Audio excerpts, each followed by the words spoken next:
Good morning. నేను ఈరోజు చెప్పబోయే టాపిక్ కేంద్రకం. మరి కణంలో ఉన్నటువంటి కేంద్రకం ఒక కణాంగం. దీని గురించి ఈరోజు తెలుసుకుందాం. దీని నిర్మాణం ఏ విధంగా ఉంటుంది, ఎటువంటి విధులను నిర్వర్తిస్తుందో ఈరోజు క్లాస్లో తెలుసుకుందాం. కేంద్రకం నిర్మాణం చూసినట్లయితే ఈ విధంగా ఉంటుంది. మరి కేంద్రకం ఎక్కడ ఉంటుంది అనగా కణం లోపల ఉంటుంది. కణం లోపల అన్ని కణాంగాలలో కంటే ఈ కేంద్రకం అనేది ముఖ్యమైనది. కణంలోని ఇతర కణాంగాలతో పోల్చుకుంటే, ఇతర కణాంగాలు అంటే ఏంటిది?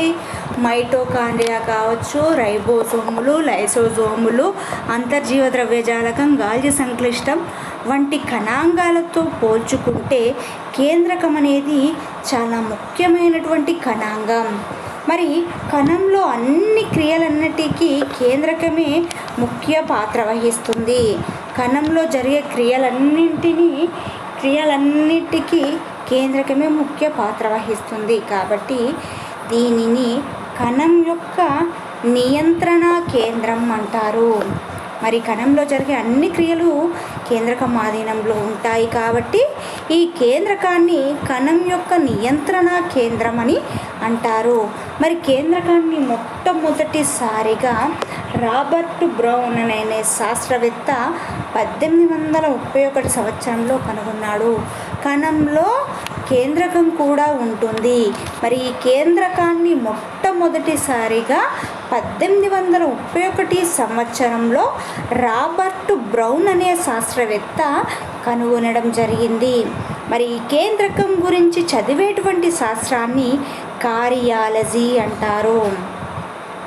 కేంద్రకం గురించి అధ్యయనం చేసేటువంటి శాస్త్రాన్ని కార్డియాలజీ అంటారు. కేంద్రకం అన్ని నిజకేంద్రక కణాల్లో ఉంటుంది, కానీ మానవుని యొక్క ఎర్ర రక్త కణాల్లో మాత్రం ఈ కేంద్రకం అనేది ఉండదు. మరి అదేవిధంగా కొన్ని కంటి యొక్క కటక కణాల్లో కూడా ఈ కేంద్రకం అనేది కనిపించదు, ఉండదు. మరి అన్ని కణాలలో ఈ కేంద్రకం అనేది ఉంటుంది. నిజ కేంద్రక కణాల్లో ఉంటుంది, కానీ మానవుని యొక్క ఆర్బీసీ కణాల్లో అనగా ఎర్ర రక్త కణాల్లో ఉండదు. కంటి కటక కణాల్లో కూడా ఈ కేంద్రకం అనేది ఉండదు. సాధారణంగా కణంలో ఒకే ఒక కేంద్రకం ఉంటుంది, కానీ కొన్ని కణాల్లో రేర్గా ఒకటి లేదా అనేక కేంద్రకాలు ఉంటాయి. ఒకే కేంద్రకం కంటే ఏకకేంద్రక కణం అని ఒకే కేంద్రకం ఉంటే దానిని ఏకకేంద్రక కణం అని అంటారు. రెండు కేంద్రకాలు ఉంటే దానిని ద్వికేంద్రక కణం అని అంటారు. ఎగ్జాంపుల్, ఒకే కేంద్రకం ఉన్నటువంటి జీవి ఏంటిదంటే అమీబా. మరి రెండు కేంద్రకాలు ఉన్నటువంటి జీవి ఎగ్జాంపుల్ చూసినట్లయితే పేరమీషియం. మరి అనేక కేంద్రకాలు ఉంటే దాన్ని అటువంటి కణాన్ని బహుకేంద్రక కణం అని అంటారు. ఎగ్జాంపుల్, ఒపాలినా అనే జీవుల్లో ఈ బహుకేంద్రకం అనేది కనిపించడం జరుగుతుంది. ఇంట్రడక్షన్ చూసినట్లయితే మరి ఈ కేంద్రకం చూసినట్లయితే కేంద్రకం కణంలో ఉండేటువంటి ఒక కణాంగం. ఇది కణంలో జరిగే అన్ని క్రియలను నిర్వర్తిస్తుంది. కాబట్టి కణం యొక్క నియంత్రణ కేంద్రం అంటారు. దీన్ని మొట్టమొదటిసారిగా కనుగొన్న శాస్త్రవేత్త రాబర్ట్ బ్రౌన్ 1831 సంవత్సరంలో ఈ కేంద్రకాన్ని కనుగొనడం జరిగింది. కేంద్రకం గురించి చదివేటువంటి శాస్త్రాన్ని కార్డియాలజీ అంటారు. మానవుని యొక్క ఎర్ర రక్త కణాల్లో ఈ కేంద్రకం అనేది ఉండదు. ఈ కేంద్రకం కణంలో ఒకటి లేదా అనేకంగా ఉంటాయి. ఒక కేంద్రకం ఉన్నటువంటి ఆ కణాన్ని ఏకకేంద్రక కణం అంటారు. Example, amoeba. రెండు కేంద్రకాలు ఉన్నటువంటి కణాన్ని ద్వికేంద్రక కణం అని అంటారు. Example, paramecium. కేంద్రకాలు అనేకంగా ఉన్నటువంటి కణాన్ని బహుకేంద్రక కణం అని అంటారు. ఎగ్జాంపుల్, ఓపాలినా. కేంద్రక ఆకారాన్ని బట్టి కణం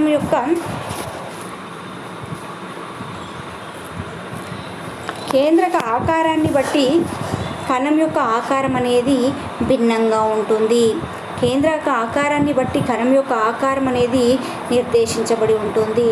కొన్నింట్లో గోళాకారంగా ఉంటుంది, కొన్నింట్లో అండాకారంగా ఉంటుంది. మరి అదేవిధంగా కేంద్రకంలో 80% ప్రోటీన్లు ఉంటాయి.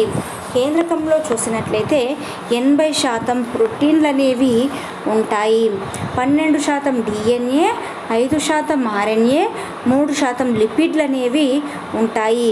మరి 100%లో చూసినట్లయితే కేంద్రకాన్ని గమనించినట్లయితే 100%లో 80% ప్రోటీన్లు ఉంటాయి, 12% వరకు DNAలు ఉంటాయి, 5% వరకు RNAలు ఉంటాయి, 3% వరకు లిపిడ్లు ఉంటాయి. ఈ విధంగా కేంద్రకంలో 100% వరకు ప్రోటీన్లు, RNAలు, DNAలు, లిపిడ్లు అనేవి ఉంటాయి. కేంద్రకం పరిమాణం అనేది ఎప్పుడు స్థిరంగా ఉండదు, కణం యొక్క దశను బట్టి మారుతూ ఉంటుంది. మరి అదేవిధంగా శిలీంధ్రాలలో అతి చిన్నగా ఈ కేంద్రకం అనేది ఉంటుంది. ఎంత అంటే 1 నుంచి 5 మైక్రాన్ల వ్యాసంలో ఈ కేంద్రకం అనేది ఉంటుంది. శిలీంధ్రాలలో చూసినట్లయితే కేంద్రకం అతి చిన్న పరిమాణంలో ఉంటుంది, 1 నుంచి 5 మైక్రాన్ల వ్యాసాన్ని కలిగి ఉంటుంది. ఇది శిలీంధ్రాలలో అతి చిన్న కేంద్రకాన్ని కలిగి ఉంటుంది. మరి అతిపెద్ద కేంద్రకం ఎక్కడ ఉంటుంది అంటే పక్షి యొక్క గుడ్లలో కేంద్రకం పెద్దదిగా ఉంటుంది. మరి పక్షి యొక్క గుడ్లలో పెద్దదిగా ఉంటుంది కేంద్రకం. కణం పెరిగిన కొద్దీ కేంద్రక పరిమాణం కూడా పెరుగుతూ ఉంటుంది. కేంద్రకం యొక్క పరిమాణం మరియు జీవ పదార్థం యొక్క పరిమాణానికి అనులోమానుపాతంలో ఉంటుంది. కేంద్రకం యొక్క పరిమాణం జీవ పదార్థం యొక్క పరిమాణానికి అనులోమానుపాతంలో ఉంటుంది. జీవ పదార్థ పరిమాణం ఎక్కువగా ఉంటే కేంద్రక పరిమాణం కూడా ఎక్కువగానే ఉంటుంది. ఒకవేళ జీవ పదార్థ పరిమాణం ఎక్కువగా ఉంటే కేంద్రక పరిమాణం కూడా ఎక్కువగానే ఉంటుంది. ఒకవేళ కేంద్రక గని పరిమాణం మరియు జీవ పదార్థ గని పరిమాణానికి మధ్యస్థంగా ఉండే సంబంధాన్ని తెలపడానికి హార్డ్వేర్ అనే శాస్త్రవేత్త ఒక సూత్రాన్ని ప్రతిపాదించాడు. అది ఏందనగా కేంద్రక జీవ పదార్థ సూచిక కేంద్రక ఘన పరిమాణము బై జీవ పదార్థ ఘన పరిమాణము కేంద్ర ఘన పరిమాణము. ఈ విధంగా హార్డ్వి అనే శాస్త్రవేత్త ఒక సూచికను ప్రతిపాదించడం జరిగింది. కేంద్రకం అనేది ఆకారాన్ని బట్టి ఎప్పుడూ స్థిరంగా ఉండదు. మరి 100%లో 80% ప్రోటీన్లు ఉంటాయి, 12% వరకు DNA ఉంటాయి, 5% వరకు RNA ఉంటుంది, 3% వరకు లిపిడ్లు అనేవి ఉంటాయి. కేంద్రకం పరిమాణం స్థిరంగా ఎప్పుడూ ఉండదు. మరి అతి చిన్న కేంద్రకం ఎక్కడ ఉంటుందంటే శిలీంధ్రాలలో ఉంటుంది.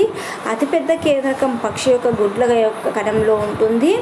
అదేవిధంగా కేంద్రక పరిమాణం అనేది పెరుగుతూ ఉంటుంది. కణం పెరిగిన కొద్దీ కేంద్రక పరిమాణం కూడా పెరుగుతూ ఉంటుంది.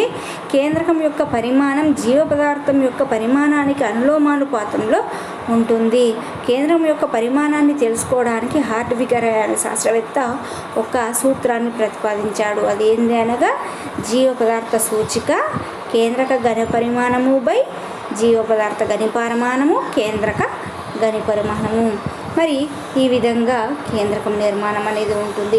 మరి నిర్మాణం చూసినట్లయితే ఇంట్రడక్షన్ ఈ విధంగా ఉంటుంది.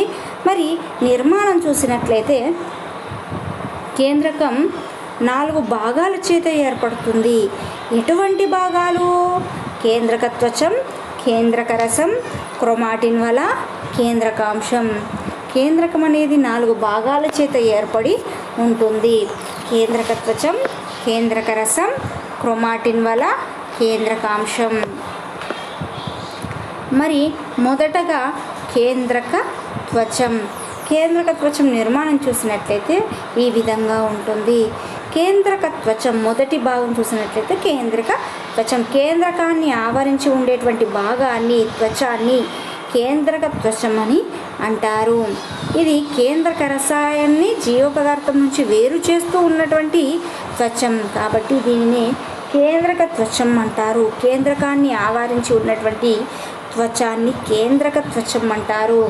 ఈ కేంద్రక త్వచం 2 పొరలచే నిర్మితమై ఉంటుంది. వెలుపలి పొర, లోపలి పొర. 2 పొరల మధ్య కూడా ఖాళీ స్థలం అనేది ఉంటుంది. 10 నుంచి 15 మీటర్ల వ్యాసాన్ని కలిగి ఉంటుంది. ఖాళీ స్థలం అనేది ఉంటుంది. ఇటువంటి ఖాళీ స్థలాన్ని పెరిన్యూక్లియల్ ఖాళీ స్థలం అంటారు. కేంద్రక త్వచం అతి చిన్నగా ఉంటుంది. వలయాకారంలో చుట్టూ రంధ్రాలను కలిగి ఉంటుంది. మరి ఈ రంధ్రాల ద్వారా కేంద్రకం లోపలికి బయటికి పదార్థాల రవాణా జరుగుతుంది. మరి వెలుపలి పొర అంతర్జీవ ద్రవ్యజాలకంతో కలపబడి ఉంటుంది. కేంద్రక త్వచం నిర్మాణంలో మొదటి భాగం చూసినట్లయితే కేంద్రక త్వచం. కేంద్రకాన్ని ఆవరించి ఉన్నటువంటి త్వచాన్ని కేంద్రక త్వచం అంటారు. ఈ కేంద్రక త్వచం చూసినట్లయితే 2 పొరలచే ఏర్పడుతుంది. వెలుపలి త్వచం, లోపలి త్వచం. ఈ రెండింటి మధ్యన ఖాళీ స్థలం ఉంటుంది. పెరిన్యూక్లియల్ స్థలం అని అంటారు. ఈ కేంద్రక త్వచం వలయాకారంలో ఉంటుంది. అక్కడక్కడ రంధ్రాలను కలిగి ఉంటుంది. ఈ రంధ్రాల ద్వారా కేంద్రకం లోపలికి బయటికి పదార్థాల రవాణా అనేది జరుగుతుంది. వెలుపలి పొర చూసినట్లయితే బాహ్య పొర చూసినట్లయితే కేంద్రకం యొక్క బాహ్య పొర చూసినట్లయితే అంతర్జీవ ద్రవ్యజాలకంతో సంబంధాన్ని కలిగి ఉంటుంది. తర్వాత భాగం చూసినట్లయితే కేంద్రక రసం. కేంద్రక రసం చూసినట్లయితే కేంద్రకంతో కొంత ద్రవ పదార్థం అనేది ఉంటుంది. దీన్నే కేంద్రక రసం లేదా కేంద్రక ద్రవ్యం అని అంటారు. కేంద్రకంలో కొంచెం ద్రవ పదార్థం నిర్మితమైనటువంటి నిర్మాణం కనిపించడం జరుగుతూ ఉంటుంది. దీన్ని కేంద్రక రసం అని అంటారు. కేంద్రకాంశం మరియు ఈ కేంద్రకాంశం మరి దీనిలో ఈ కేంద్రక రసంలో కేంద్రకాంశం మరియు క్రోమాటిన్ వంటి నిర్మాణాలు ఉంటాయి. కేంద్రక రసంలో అనేకమైనటువంటి కేంద్రకామ్లాలు, ప్రోటీన్లు, ఎంజైమ్లు మరియు అదేవిధంగా కర్బన పదార్థాలు కావచ్చు, లవణాలు వంటి నిర్మాణాలు ఉంటాయి. మరి రెండవది భాగం చూసినట్లయితే కేంద్రక రసం. కేంద్రకం అంతర్భాగంలో ఉండేది కేంద్రక రసం. ఈ కేంద్రక రసంలో కేంద్రకాంశం ఉంటుంది. అదేవిధంగా క్రోమాటిన్ ఉంటుంది. దీనిలో కేంద్రకామ్లాలు, ప్రోటీన్లు, ఎంజైమ్లు, కర్బన పదార్థాల వంటి నిర్మాణాలు కూడా ఉంటాయి. తర్వాత భాగం చూసినట్లయితే క్రోమాటిన్. మరి కేంద్రక రసంలో దారం వంటి నిర్మాణాలు ఉంటాయి. ఇలాంటి దారం వంటి నిర్మాణాలను క్రోమానిమాటా అంటారు లేదా క్రోమాటిన్ వల అని అంటారు. ఇవన్నీ వలలాగా కలిసిపోయి క్రోమాటిన్ని ఏర్పరచడం జరుగుతుంది. లేకపోతే దారాల వంటి కేంద్రక రసంలో కేంద్రకాంశం ఉంటుందనుకున్న క్రోమాటిన్ వల ఉంటుంది. ఈ వల ఏ విధంగా ఏర్పడుతుంది? క్రోమాటిన్ అనేది చిన్న దారాల వంటి నిర్మాణాలు ఏర్పడతాయి. ఈ వల మాదిరిగా ఏర్పడి ఉంటాయి. దీనిని క్రోమాటిన్ వల అంటారు. మరి కణ విభజన సమయంలో క్రోమాటిన్ వల క్రోమోజోములుగా ఏర్పడుతుంది. కణ విభజన సమయంలో ఈ క్రోమాటిన్ వల క్రోమోజోములుగా రూపాంతరం చెందుతుంది. ఈ క్రోమోజోములు DNA మరియు ప్రోటీన్లచే ఏర్పడతాయి. ఈ క్రోమోజోమ్లు అనేవి DNA మరియు ప్రోటీన్లచే ఏర్పడతాయి. ఈ క్రోమోజోమ్లు ఎందుకు ఉపయోగపడతాయి? అనువంశికలో ముఖ్య పాత్ర వహిస్తాయి. క్రోమాటిన్ అనేది 2 రకాలుగా ఉంటుంది. హెటెరోక్రోమాటిక్, యూక్రోమాటిన్. క్రోమాటిన్ చూసినట్లయితే కేంద్రక రసంలో ఉంటుంది. దారాల వంటి నిర్మాణాలు ఉంటాయి. ఇవి క్రోమోజోములుగా రూపాంతరం చెందుతాయి. క్రోమోజోములు DNA, ప్రోటీన్లచే ఏర్పడతాయి. క్రోమోజోములు అనువంశికలో ఉపయోగపడతాయి. క్రోమాటిన్ చూసినట్లయితే 2 భాగాలుగా విభజించబడి ఉంటుంది. Heterochromatin, euchromatin. మొదట చూద్దాం హెటెరోక్రోమాటిన్. మరి అంతర్దశలో ఎక్కువ రంజనాన్ని గ్రహించి కణ విభజన సమయంలో తక్కువ రంజనాన్ని గ్రహించేటువంటి క్రోమాటిన్ పదార్థంని హెటెరోక్రోమాటిన్ అంటారు. హెటెరోక్రోమాటిన్ DNA తక్కువ మొత్తంలోనూ ఆర్ఎన్ఏ ఎక్కువ మొత్తంలోనూ కలిగి ఉంటుంది. మరి హెటిరోక్రోమాటిన్లో డిఎన్ఏ తక్కువగాను ఆర్ఎన్ఏ ఎక్కువగాను కలిగి ఉంటుంది. కణ విభజన సమయంలో తక్కువ రంజనాన్ని గ్రహించేటువంటి పదార్థాన్ని హెటిరోక్రోమాటిన్ అంటారు.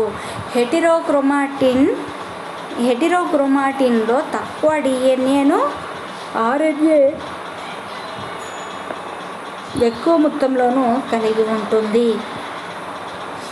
యూక్రోమాటిన్ అంతర్దశలో తక్కువ రంజనాన్ని గ్రహించి కణ విభజన సమయంలో ఎక్కువ రంజనాన్ని గ్రహించే క్రోమాటిన్ను యూక్రోమాటిన్ అంటారు. యూక్రోమాటిన్లో డిఎన్ఏ ఎక్కువ మొత్తంలో ఉంటుంది, ఆర్ఎన్ఏ తక్కువ మొత్తంలో ఉంటుంది. Quiet opposite హెటిరోక్రోమాటిన్కి. హెటిరోక్రోమాటిన్లో ఏమనుకున్నాం, డిఎన్ఏ తక్కువ ఉంటుంది, ఆర్ఎన్ఏ ఎక్కువ ఉంటుంది. ఇక్కడ కానీ యూక్రోమాటిన్లో డిఎన్ఏ ఎక్కువగా ఉంటుంది, ఆర్ఎన్ఏ తక్కువగా ఉంటుంది. మరి ఈ విధంగా క్రోమాటిన్ అనేది 2 రకాలుగా ఉంటుంది, హెటిరోక్రోమాటిన్, యూక్రోమాటిన్. తర్వాత 4వ భాగం చూసినట్లయితే కేంద్రకాంశం. కేంద్రకాంశాన్ని చూసినట్లయితే కేంద్రకాంశాన్ని కనుగొన్న శాస్త్రవేత్త కేంద్రకాంశాన్ని కనుగొన్న శాస్త్రవేత్త ఫాంటానా.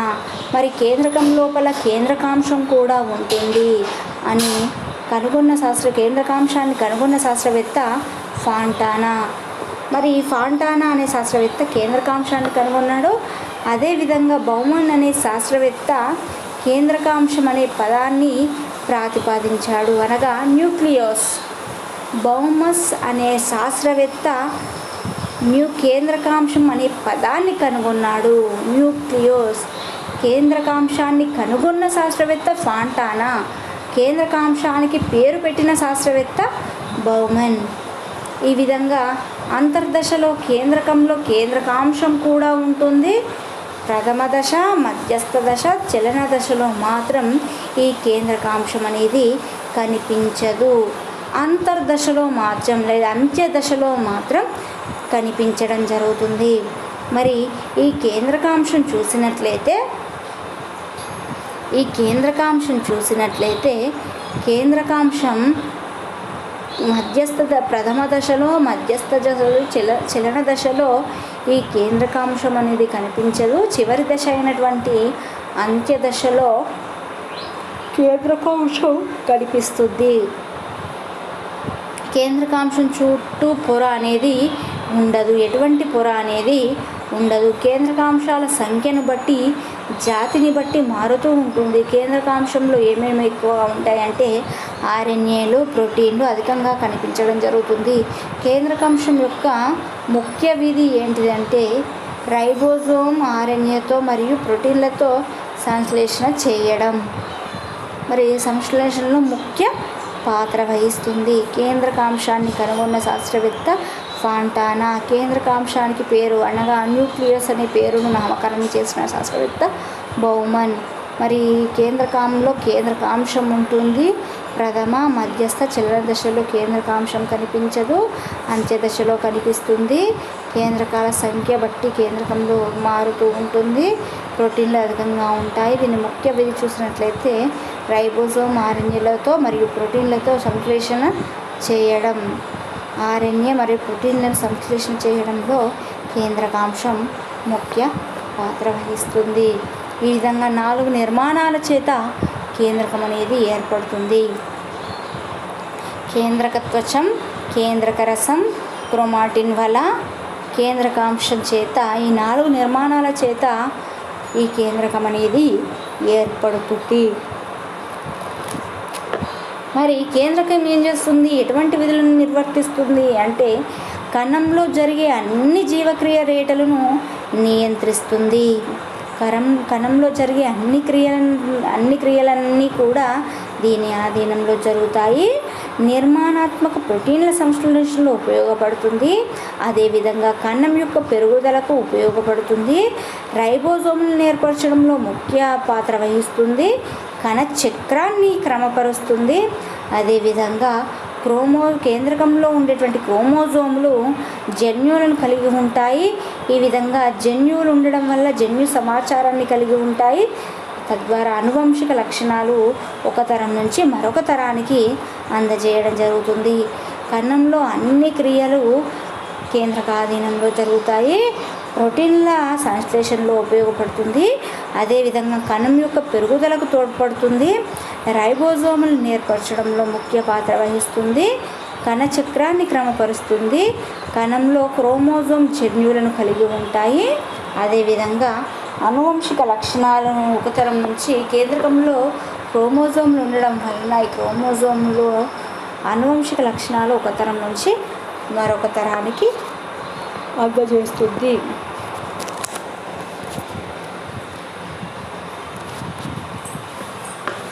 ఇది కేంద్రక నిర్మాణం. మరి కేంద్రకాన్ని మొట్టమొదటిసారిగా కనుగొన్న శాస్త్రవేత్త రాబర్ట్ బోన్. కేంద్రం గురించి చదివేటువంటి శాస్త్రాన్ని కార్డియాలజీ అంటారు. మానవుని యొక్క ఎర్ర రక్త కణాలలో తప్ప మిగతా అన్ని కణాల్లో ఇది ఉంటుంది. ఒకవేళ కణంలో ఒకే కేంద్రకం ఉంటే దానిని ఏకకేంద్రక కణం అని అంటారు.